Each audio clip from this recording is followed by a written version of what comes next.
fish, or let me back up. We have 10 bureaus within the department, 75,000 employees. It's a very large department.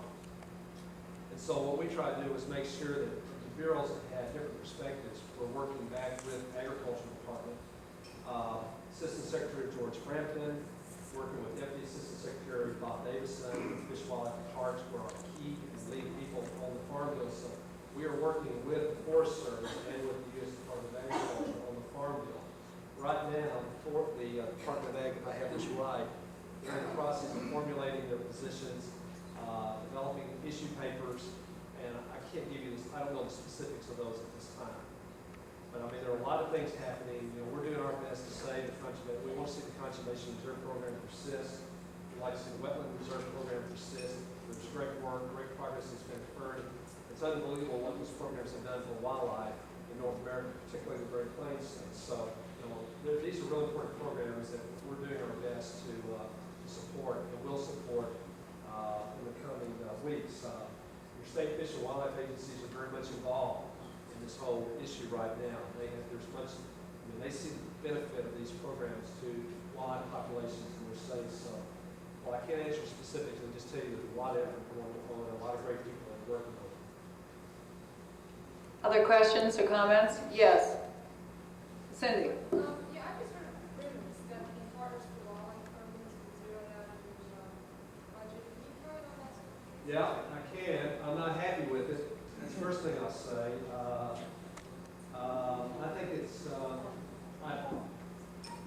what's that?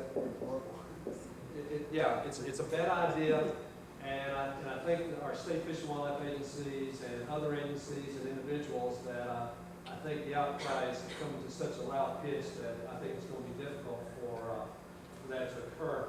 I don't want to really comment on, I don't know quite where it came from. I know there were those of us in the department that voiced their opposition to it. Somehow still ended up on the chopping block.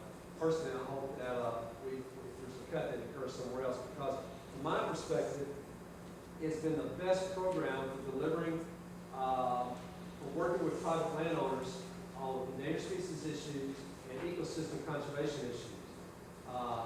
It's a budget of about $7 billion a year. If it's eliminated, it would eliminate over 4 years about $30 million or so. My thought is, and I've voiced this, so this isn't anything new, that we're going to see it's kind of one of those penny wise and pound foolish proposals, because I think the good outweighs whatever problems there are tremendously. So I'm hoping that the program will persist. And we're getting a lot of letters into the Department of the Interior right now to that effect. You know, this is not a good idea. Fine, you know, do something elsewhere. Not this program. This is too good of a program. When you Partners for Wildlife was the program. Was this zero? No, this is a proposal for FY97. If when you ask questions, if you could identify yourself and if you're with an organization or group. My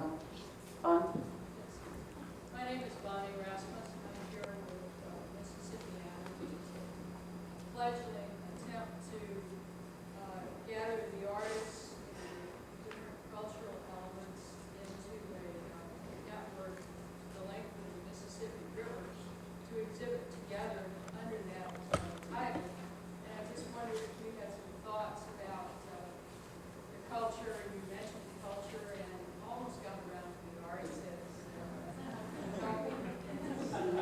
presentation. You know, we can deliver messages to another segment of this population, and I want very much to work with the efforts that we are immersed in talking about here, because if you aren't successful, we won't have any raw material to work with.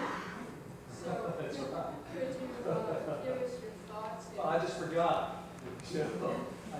My mind wasn't working quite as well. I should have mentioned the arts and the value that they have in inspiring people to do great things. I mean, think about it. You know, I mean, you go to the National Academy, National Art Museum, you see these wonderful drawings of landscapes, and you see Audubon's exhibits. I mean, it creates a whole, I don't know, tremendous inner appreciation of what that person is doing, what that signifies and stands for. So art is a tremendous motivator for humans, and you know, more of, you know, I think that's part of our cultural heritage. Okay? I'll take a final question if I might, Ken. We have a number of urban people here, and I wondered if you could just make a couple of comments on how your agency, which has traditionally been viewed as something, you know, in the wilderness and dealing with primarily fish, wildlife, and other natural resources. If you could talk a little bit about some of the efforts that you're making to link in with urban people, people of color, what have you.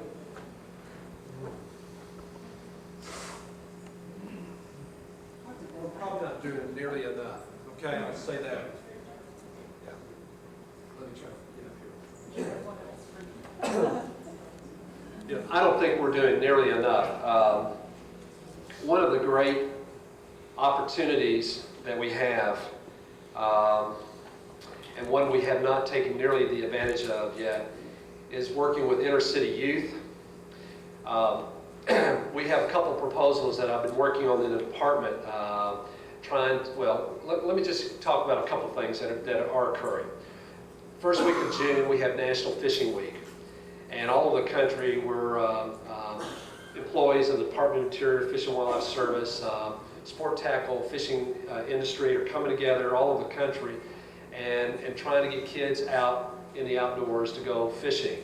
Fishing is one of the best ways I know of as an entry point into conservation. It's certainly what got me going fishing when I remember as a little kid riding on my dad's shoulders through deep holes and creeks and rivers and fishing from his shoulders. I mean, that's what I go back and think. That's really what got me interested in conservation, going back to those days. So we have that kind of program right now, trying to get kids out fishing, inner city kids particularly.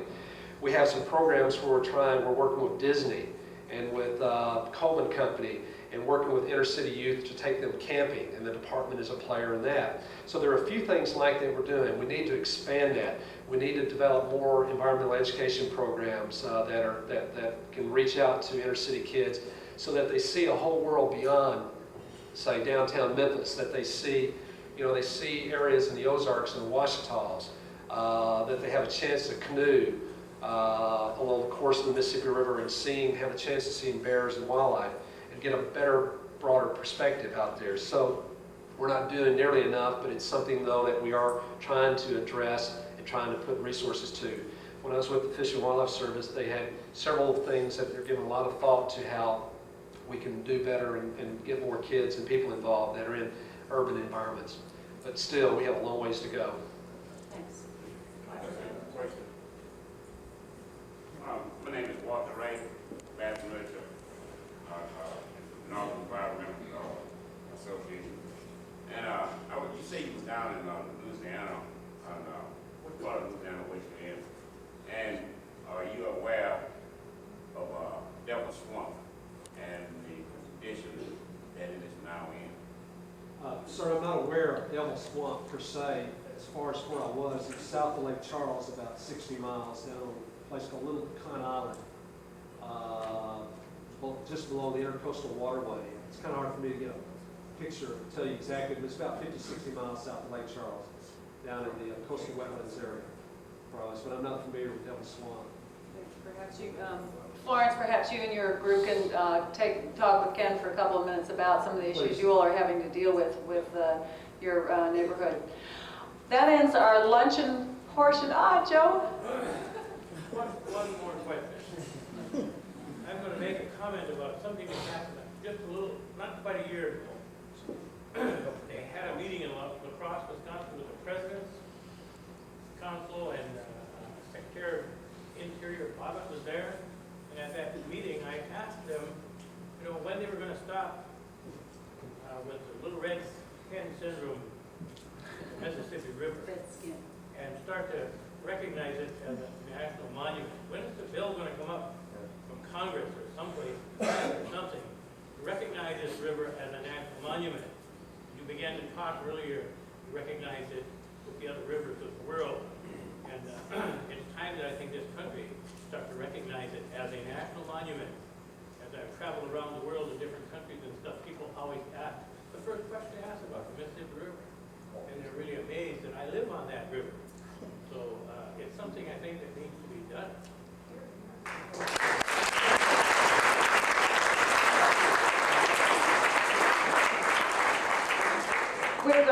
end our formal luncheon portion right now. I'm almost a little scared to say we have a 5-minute break, but I do encourage you to come back into this room because our next session is the open mic session, and this will be our opportunity for all of you to make those announcements. We're going to limit you in terms of 3 minutes, but make the announcements about what your group is doing, issue your concerns, an opportunity for some of the individual groups and citizens from throughout the basin to share some of what they're doing. Come on and sit up here, that's great.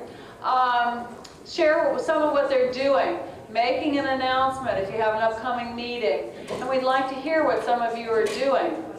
And even though at the moment, I think we'll continue to have people kind of drifting back in, I wondered if there's anybody that would like to start by coming up. I don't know, Sierra Club, have you got? No, I'm waiting until everybody gets back in and then. Okay, then you can do it. All right, well, I'll sit here and, as they say, fill time until we get some more bodies in here. The benefit of having an open mic session is indeed to share information. So there's no point sharing information if we haven't got a number of folks in here. So John, come on in, sit down. That's great. After we finish here, we are going to have breakouts into regional issues. So we will have a chance for people to talk within their region about some of the opportunities that they're working on, some of the issues, some of the concerns that they have in their region. And then we'll be taking that tomorrow morning to the Alliance annual meeting so that we can then have some of those issues incorporated into some of the Alliance activities and ongoing programs. And I know Leroy, who's sitting up here, is going to be listening to some of those concerns since he chairs our programs and projects subcommittee. This is like being on the television when it's a delayed rain-delayed ball game. And so does anybody want to come up and start? Yes, here's somebody who's going to share an issue. Thank you for being our first person. This is Mrba Wood, who's from one of the wonderful parts of the world, the Atchafalaya down in Louisiana. So Mrba has some things to share with us, and we're glad you're the first guinea pig.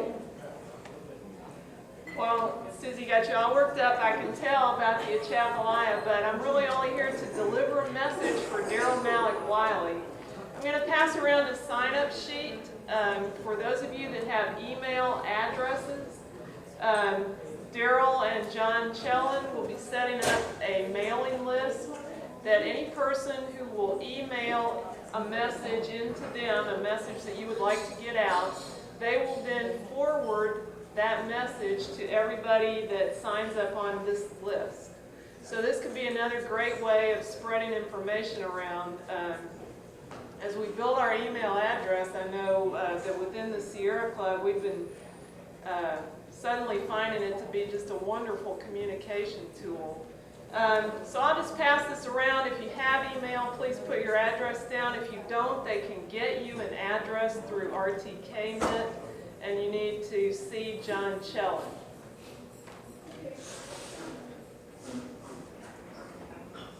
Thanks, Mrba. And we'll also, Mrba, make a suggestion after we make the rounds in here, perhaps put it up on the bulletin board so that others can indeed participate in putting that on. I think that from listening to some of the people yesterday that participated in the internet and the cyberspace training, they gained an awful lot from it. And so hopefully as all of us become more computer literate, we will be able to use this new communications tool. Speaking of communication tools, that is one of the things that the Basin Alliance wants very much to be able to do is be in better communication with all of the groups up and down the river. So we're pleased to have this as another tool for improving our interaction and communication. Who'd like to be next? Anybody else have another issue that they're working on? Rick? Come on up. I don't know if you want to give me let me give a applause. A which? The dock and company. Oh yeah, well good, that's what.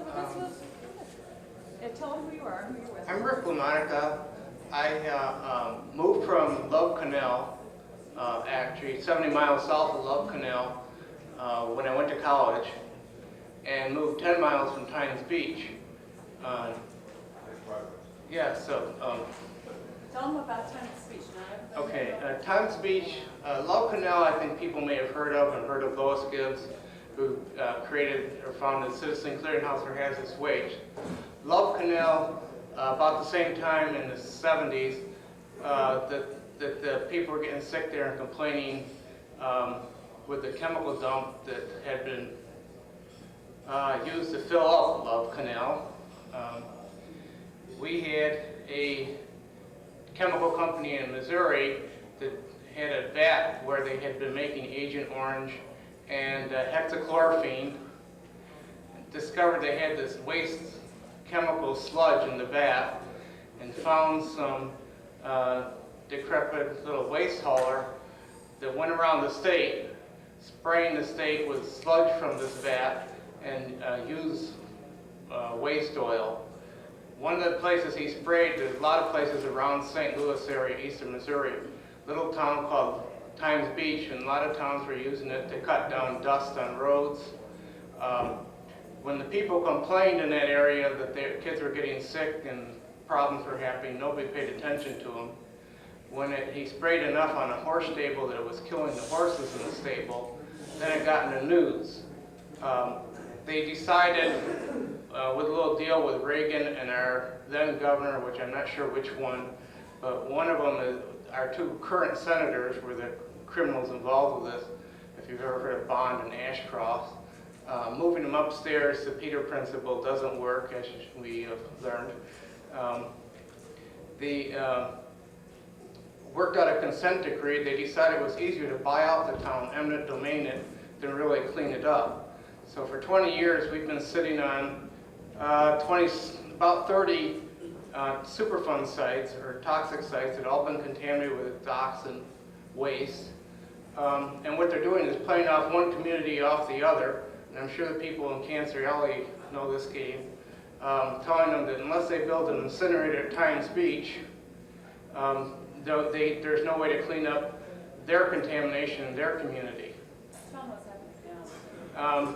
Right now, basically the EPA, in their eminent wisdom, still pushing incinerators. They're not bothering to read their own dioxin reassessment, or at least the people in the field offices aren't.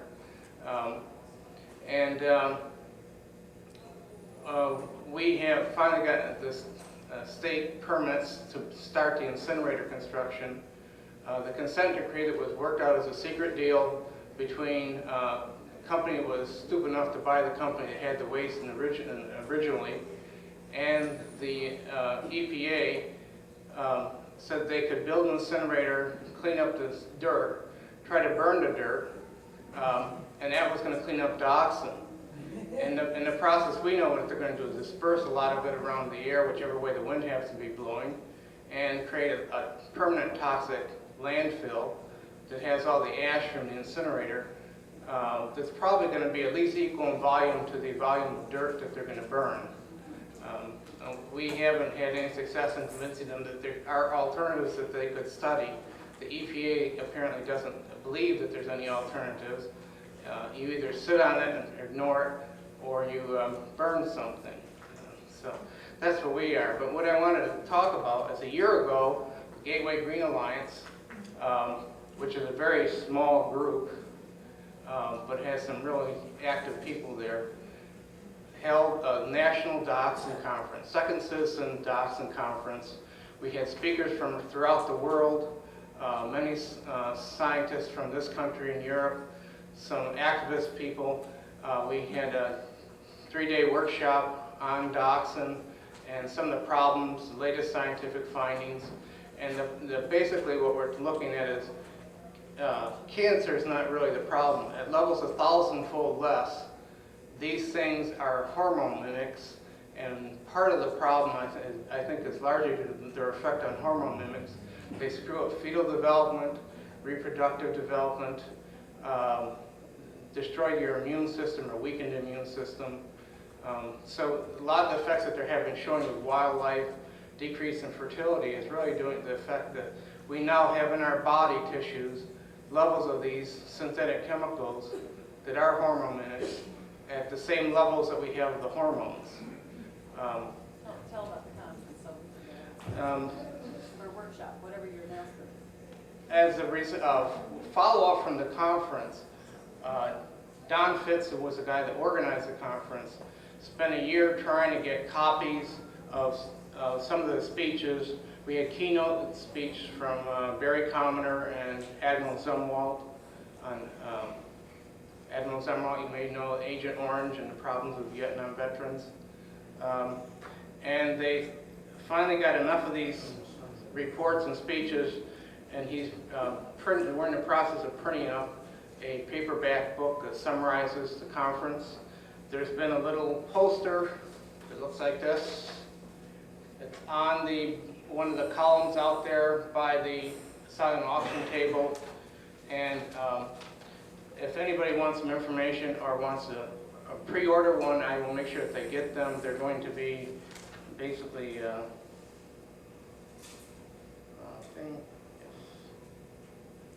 $12.50 for one copy. It decreases for multiple copies. Thanks. So Rick's got probably one of the best compendium on the dioxin issues that he's coming up with here. And I know that Don and Rick and their crew at Gateway Green has worked very hard at getting some good science pulled together on some of the problems with dioxin, so it'd be a worthwhile report. Yeah, just not to, Citizen Clearinghouse is coming out with some kind of a booklet on dioxin, but I don't know if it's a revision of a previous booklet or what they're doing. I don't have the details on this, and I don't know anybody here from Citizen Clearinghouse that's at this conference. Greenpeace has a whole bunch of stuff. And Greenpeace too, on dioxin, right. Other people who want to make announcements? Sue?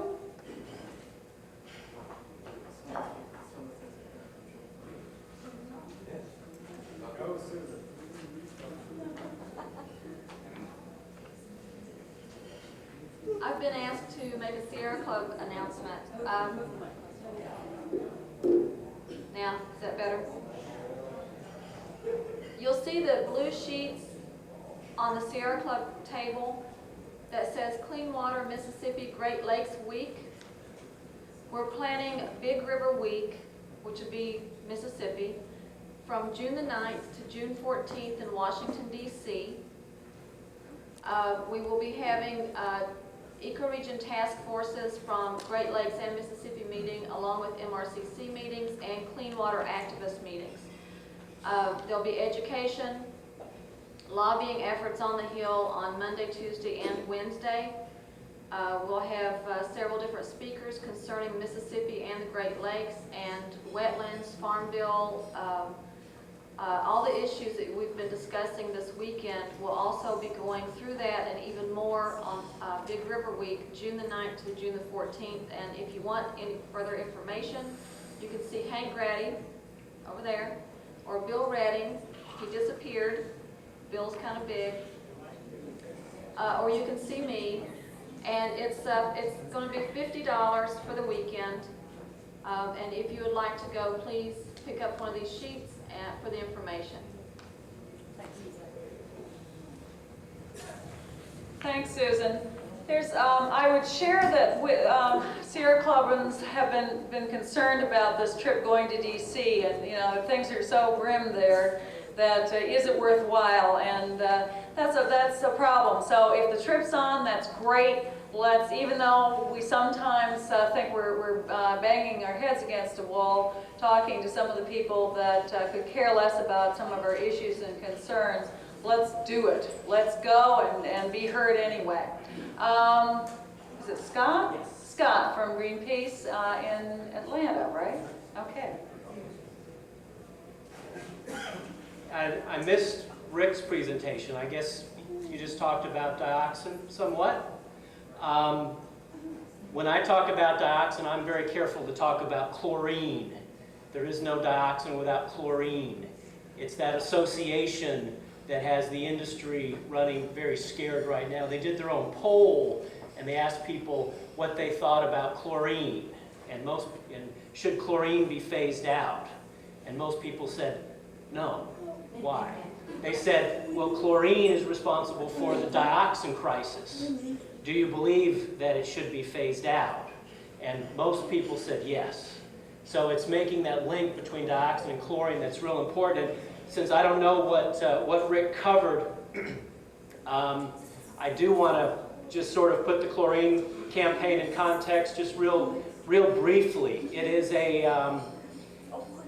a challenge to a lot of our basic assumptions about how chemicals are regulated. The chlorine campaign, which says that industrial uses of chlorine should be phased out in favor of alternatives, challenges risk assessment. It challenges the chemical by chemical approach to regulation. And it has the industry running very scared. The CMA has formed the Chlorine Chemistry Council with a budget of about $100 million to do an awful lot of PR and bogus science on chlorine. And this is not the chlorine campaign was largely a Greenpeace effort as little as 2 years ago.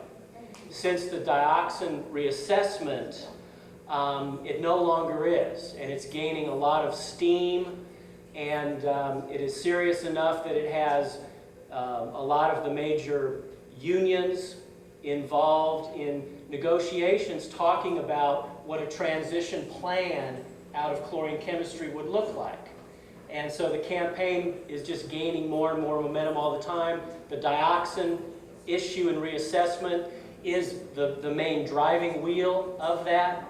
And the bad news is, a lot of you, Rick probably mentioned the dioxin reassessment.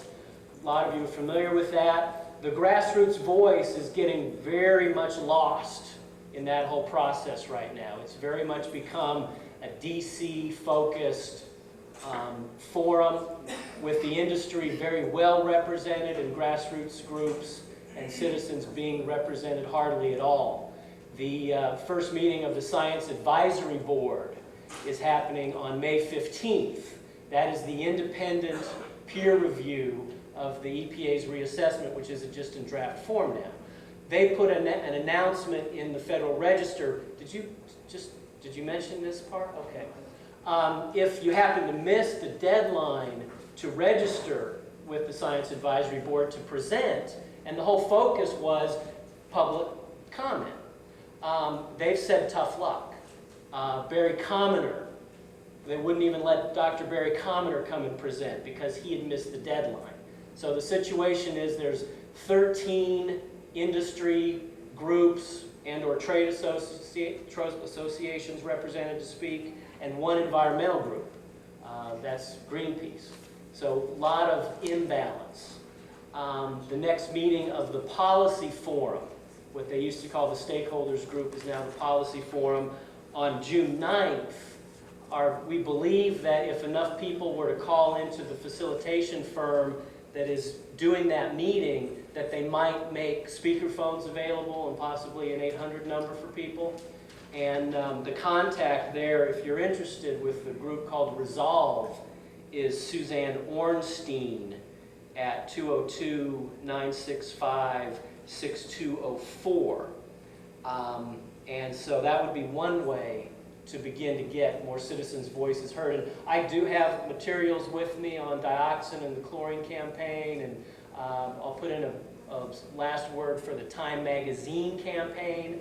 This is a campaign to make an example out of Time Magazine, the pulp and paper industry being one industry that really could do things right if they would clean up their technologies and stop using chlorine, harvest trees sustainably. You could really have a sustainable industry there, more or less, theoretically. And Time Magazine is a big enough buyer of paper that they really, if they were to send signals to their suppliers to provide chlorine-free paper stock, pulp, they would do it. And the push is really on to get them to make that commitment. So I've got some of the spoofs that we did, a fake Time Magazine made of totally chlorine-free paper, and other things if people are interested. And give us a call in Atlanta if you want to talk more about it. Thanks, it's good to hear about an organized campaign. For those of you who participated in the grassroots training lobbying workshop yesterday, I guess it was Johnny Bosch and some of the other people were talking about the success of initiatives or efforts really forging a campaign around it. So it's nice to hear about this particular campaign. Albertha Hastings is next.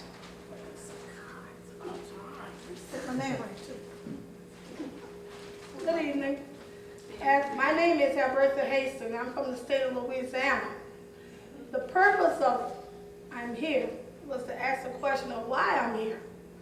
My first time being here, being connected with environmental people, I was very stereotyped because I said, hey, I'm coming with a bunch of people who's supposed to be called hippies and people stereotyping saying that you're man eaters, you know, you're messy people. And here I have a problem in a rural area that's in the town of White Castle and is in the parish of Ifferville, and we focus, identify, and target environment. We look at the air pollution. We've seen the bad drinking water. We've dealt with the pesticide, chemical plants, and chlorine. But yet we was not knowledgeable of how bad the problem was. And it was people like you all that we should have been talking to about 30 years ago. But because we was grassroots, regular old people, citizens, was not aware that there were people out there like you that could have built a partnership in educating us. And I'm glad to be here this weekend to work along with you all. But to be honest now, I haven't worked along with you all good yet because I like to find some solutions. You know, when you get into something and then you find out that you're the victim of it, you're the one who's been bad throat cancer and you can't drink your water, you have children. I'm also a school board member in my area. And when you look at the kids that's supposed to be the future, and you see the memory lapses are not as good as they used to be. When you see kids are so hyper and they're saying that they're violent and you wonder why. And when I tell the other board members, I say, well, let's put it on the environment. Let's talk about the environment because the way that they're living, economically wise, and the social changes that they're going through, we need to start attacking the environment. And they'll say, oh, no, don't do that. You don't need to do that because you see you're going to stir up some trouble because we have politicians and politicians, and then we're going to be in a situation where we can't get any funds. So then I understand and I'm saying to myself, but who's suffering? And whose lives that we're trying to change and make a difference? And the struggle is on. And what I'm saying, I'm here today because I'm saying it's time for us to quit procrastinating and start getting up here and partnershiping and working together to make a difference.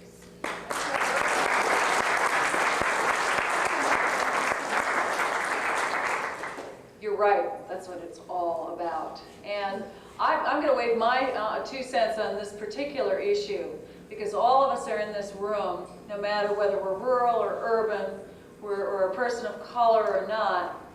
Actually, we're all people of some color, aren't we? We're all fighting the same fight. And when people have asked me just personally what it is that we need to do, my sense is campaign finance reform. I never even mentioned the word the environment. Because if you get politicians to once again listen to their constituents rather than the people that pay for them to get them in office, whether it's usually big business or somebody that's got some special interests and are motivated in a certain way, then we're not going to have anybody's here. So we've got to work on who's in our State House, who is on Capitol Hill in DC. And when we can do that, then we can get those appointments and we can have people paying attention to us and our very real day-to-day life concerns. Who's next? Okay, we got Dan coming up, another Louisian.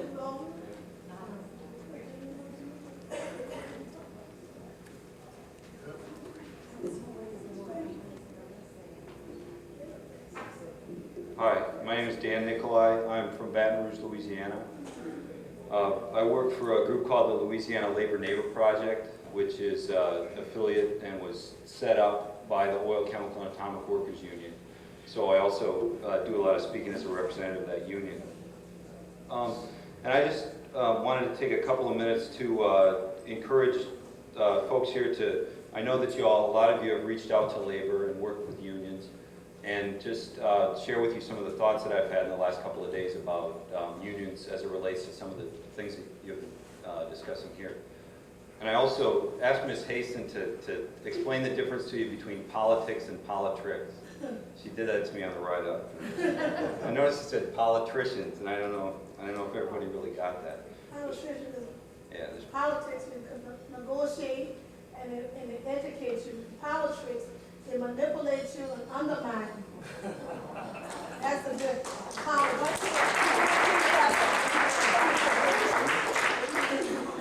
Yeah, I don't know if I can, yeah, politicians manipulate you and undermine you.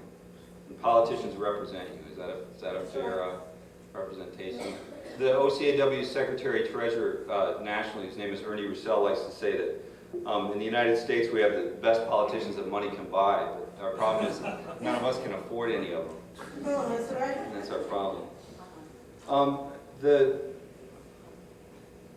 Often when I'm speaking on behalf of OCAW, people ask me a question, and it comes out in a lot of different ways, but what it boils down to is, what does labor want?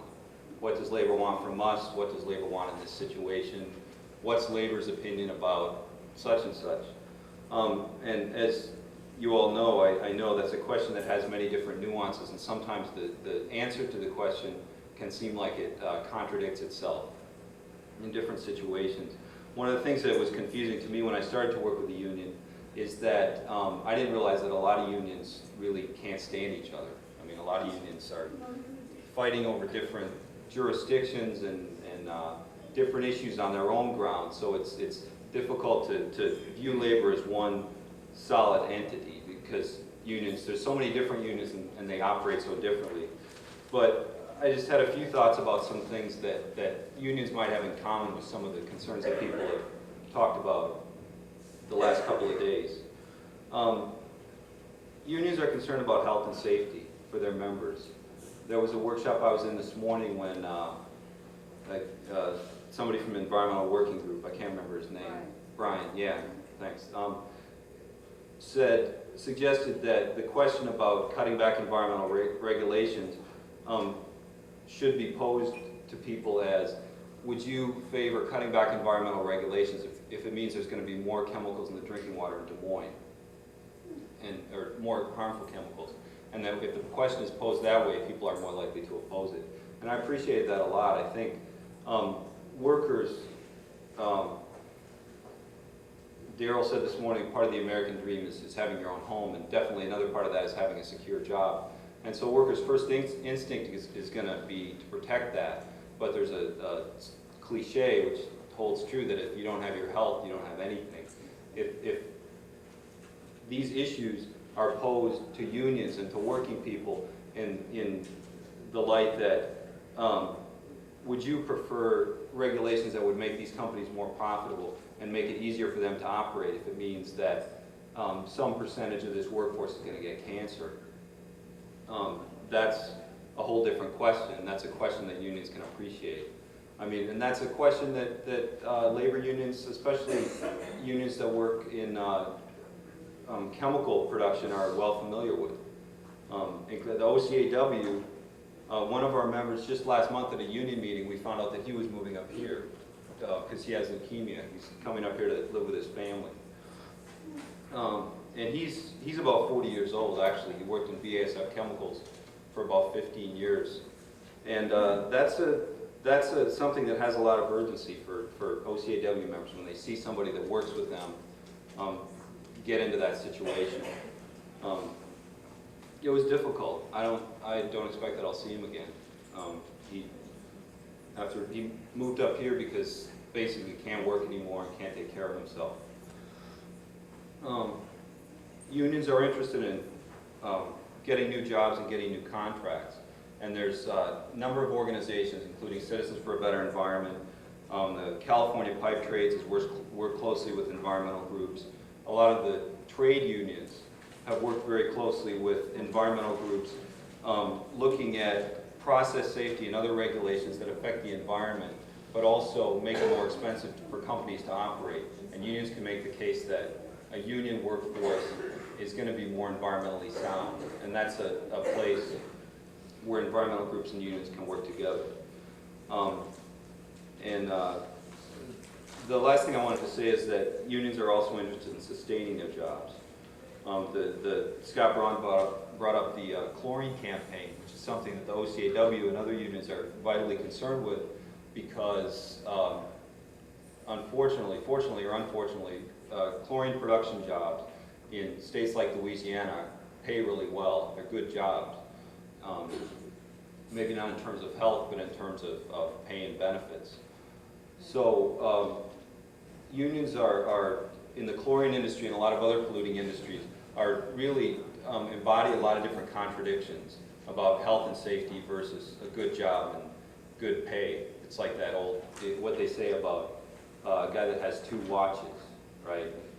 They say that someone who has 1 watch always knows exactly what time it is, but somebody who has 2 watches is never exactly sure.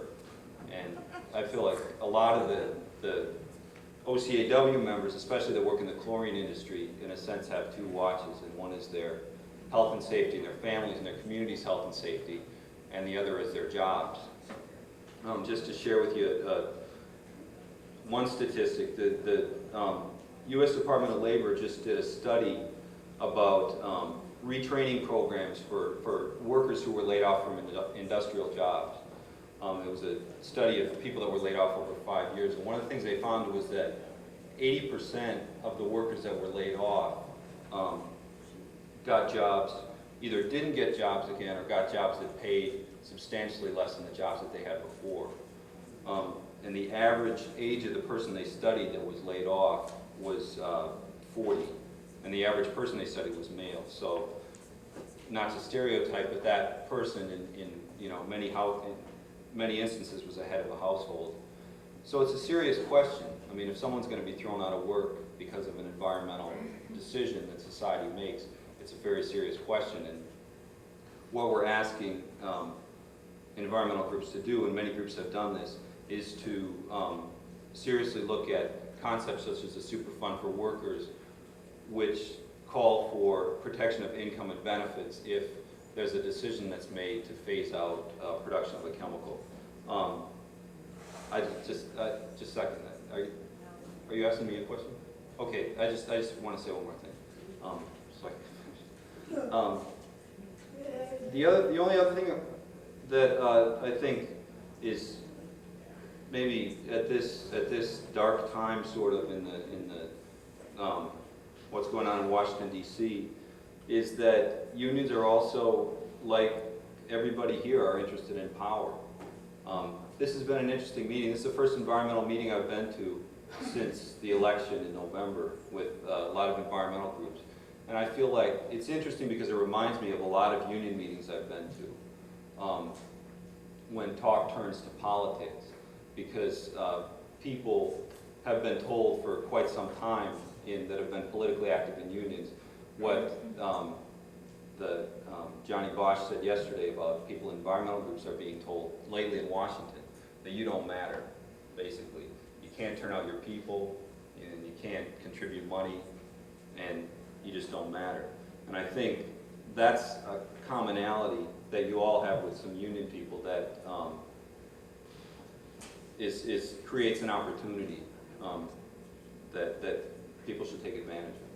So I'd encourage you to work with unions, and sometimes the best contact is at the local, sometimes there's someone at the international. Just be aware that a lot of international unions, actually most international unions, have a person whose job is to work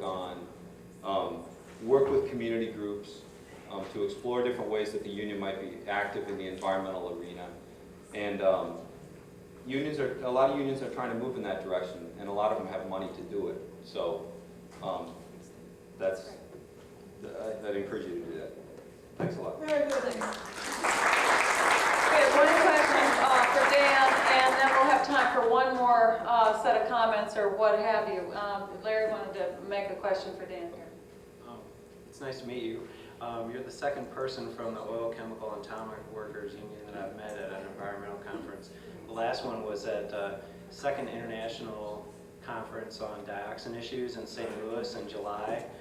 Some of the people in this room were coordinators for that, and And my question is, how do you handle people that have no sympathy for oil, chemical, and atomic workers? How do I handle it? Well, we're not the Teamsters. It's not how you might think. No, that's bad. I'm just kidding. The Teamsters are not like that anymore. I think, I mean, some people, I can understand this. It's a polarizing issue. Okay, chlorine is. I mean, I read the dioxin assessment that the EPA wrote, and I'm not a scientist, but just reading between the lines of some of the things they said, it's very disturbing information. I think the group that sort of stands out as having no sympathy for the OCAW is the industry. They tolerate unions, but they would rather have the unions destroyed. And I don't think there's any, whatever the Saturn project and whatever notwithstanding. So, I mean, that's what we try to focus on in forums like this, is if we can find ways to work together, then I'm not It's sure. important to have unions. I mean, my question isn't sympathy for unions. My question is sympathy for oil, chemical, and atomic workers. I don't understand. Well, wouldn't we be better off if we didn't have so many, and not my personal opinion, I'm not trying to couch this as my personal opinion, but would we be better off if we had fewer oil, chemical, and atomic workers than maybe if we had none? You mean, you're talking in the sense of the larger society, of our society. The society of Earth, sure. If, yeah, I guess in some sense that would be very nice, but so would a lot of things. I mean, I think in the real world, in the situation that we're in right now, the oil workers and chemical workers, it's the only good job in some communities, and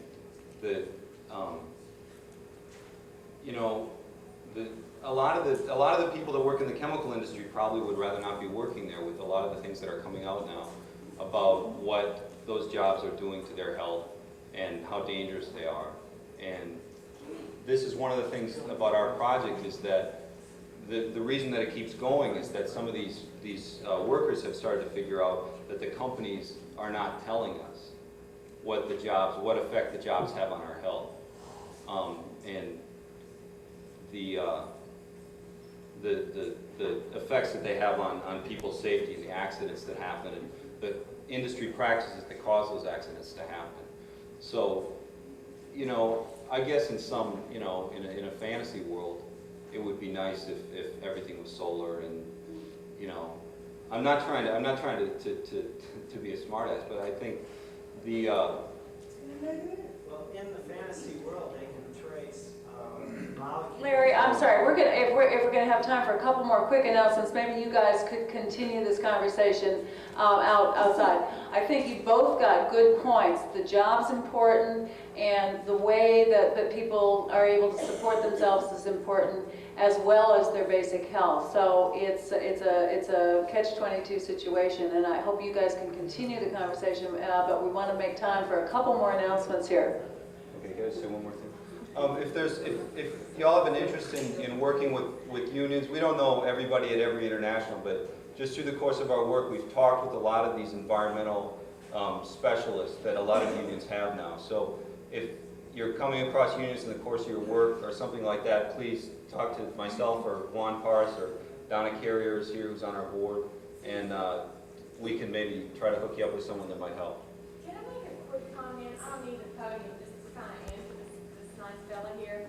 I work with Dan on the Labor Neighbor Board. I live in Cancer Alley, and I work with some of these guys from the union. And the reason that I'm on this board is because Dan's predecessor started a grassroots group in our community in Geisler. And the union people got interested in it, and they invited me to sit on the board. And now we have 3 other people from our community on that board, as well as 2 people that have been on other environmental groups in our area for about 30 years. And the thing that's impressed me, because I've gone before the union for 2 years in a row to solicit funds, because they pay the bulk of Dan's salary through this project that we're doing. And every year these guys put money out of their pocket, free of their own free will, for this Labor Neighbor project because they're interested in the environment and they're interested in the problems that the chemical industries are causing. But just like everybody else, they have to have a job. And that's why they're working with us, and they're doing a great job. They've really helped the community a lot, and they put a lot of effort in. They show up for every meeting that we have, and they've given us a lot of support and a lot of back. Thanks, Donna. I think Albertha had a good comment earlier when she was talking about the fact that it is the community and everybody working together to improve what the industry is and trying to get some new ways of producing a product that is less harmful. A couple of people have said that. We got a couple more quick announcements. Pepe, and then whoever that is back there. Hi, my name is Pepe Owens, and I'm with the Environmental Health Network out of Chesapeake, Virginia, and you all just led into why I'm here. Our organization is dedicated to helping communities, workers, individuals, people who are suffering from health problems from chemical exposure, toxic exposure. So, if you know some of these people out there that have been made ill by the problems that they're living in or living on or working with, we have some flyers out there. You might pick this up and just put it in your back pocket or take it home with you. Anywhere you go, that if you run into people that need help, they need to know what kind of doctors can treat them, what kind of lawyers can help them. There are job-damaged people out there that we can help put them in touch with the right people that can help them either A, get their job back, or B, get compensation for what has happened to them. Now, there's a lot of things that, you know, these people have suffered, and most of them are the poor, the minorities, the individuals who can't fight. They don't have the money to fight. They don't have the health to fight anymore. There are a number of people that have been here that I've met that have worked with us, with Linda Price King, who is our executive director, and who has gone out into these communities and helped a lot of these people. So if you have the opportunity, all I want, mine is a short announcement, pick up this brochure, take our profile magazine with you, look at this, see if it's something there. If you know people, as you spread out, have them get in touch with us. One last thing. Cancel the contract. You know, the contract on America, not with America, but the contract on America, like the mafia. Now, listen, I have here with me a typical type of petition. Sign this thing, take them home with you. This is the only, listen, you have the power. Everyone out here has the power. And, you know, if the people in Washington don't hear from you, who are they going to hear from? You know, take one of these things home, make copies of it, get everybody to sign it, and send it off to your people there in Washington. If y'all can't do it, send it to me in Chesapeake. We'll fax them up there, and we'll take care of it. Thank you. We have time for just one last comment from this gentleman over here, and at that point, I'd like you all please to eyeball the auction, look at it. We are then going to break and go right into our regional meetings. The upper river goes in the Handy room. The middle section of the river goes in the Memphis room, and the lower part of the river goes in the New Orleans room. Okay, at least for 2 out of those 3, we got the geography involved there. So Memphis middle, New Orleans lower, and I think it's Handy for the upper. And we'll talk some more about some of these issues. And as I say, don't forget the silent auction. We close that tonight at what time, Rita? 7? Is that what time is it? 7's on 7. So as we go into dinner. So, and don't forget after the regional meetings to come back here. And Rebecca Water, who's the new president of American Rivers, the National Conservation Organization, will be talking to us about some issues concerning rivers nationally. We'll then have cash bar, and then back in here this evening for our banquet with Dr. Bullard. And our last question.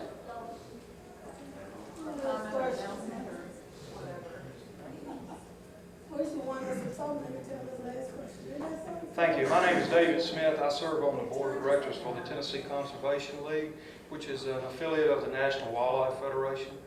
I also serve on the board of the Wolf River Conservancy, which is a grassroots organization based here in Memphis, whose mission is to conserve the natural values of the Wolf River, which is an 86-mile-long tributary of the Mississippi, which reaches its confluence with the Mississippi right here in the heart of Memphis. In fact, it has been called Memphis's other river. before I say what I wanted to say, I'd just like to echo what the nice lady from Louisiana said earlier. You know, we are all a lot more alike than we are different. It's when we really pull together that we realize our real strengths. Yeah, it really is. I'm before you today simply to say this is my first association with the Mississippi River Basin Alliance, and talking about the grassroots efforts of the Wolf River Conservancy. Along the 86-mile corridor of the Wolf River, there are some fairly significant, unaltered wetlands with some old-growth bottomland forest areas. One of those, and let me say also that there are no public lands anywhere along this stretch of river, and I'm very familiar with it, and we're undertaking an effort right now to help conserve a 4,100 acre tract of that property near the headwaters. Some of you may have heard it referred to locally as the Ghost River section of the Wolf River and so forth. And it is a very intriguing watery wilderness. And I just rise before you this afternoon to let you know that the alternative to us setting aside that 4,100 acre tract in public domain, which is what we're seeking to do now, the alternative is that it's going to be intensively logged by unregulated timber harvest, subdivided, and sold for development interest. And we think that that's a travesty, and we don't want to see it happen, and we would love to have the support of you as individuals or the support of your organizations to help us with this. The price tag on this thing is $4 million, and we've been successful in raising 3/4 of that through public contributions from government funding. But we're still out to raise the last $800,000 of that to make this a successful purchase so that it can become, the area can become a wildlife management area and natural area managed by the state of Tennessee for the welfare, use, and benefit of the people, all the people of the state of Tennessee. So I just wanted to let you know that I have some brochures here available for anyone. They're nice color brochures, and it says it's not the Okefenokee, it's not the Everglades, it's the headwaters of the Wolf River, and it's in danger. And we would appreciate your interest. I have, anyone wants a copy, I'd be glad to give it to you. Maybe you can pass them along back at home. Thank you. Thank you, David. And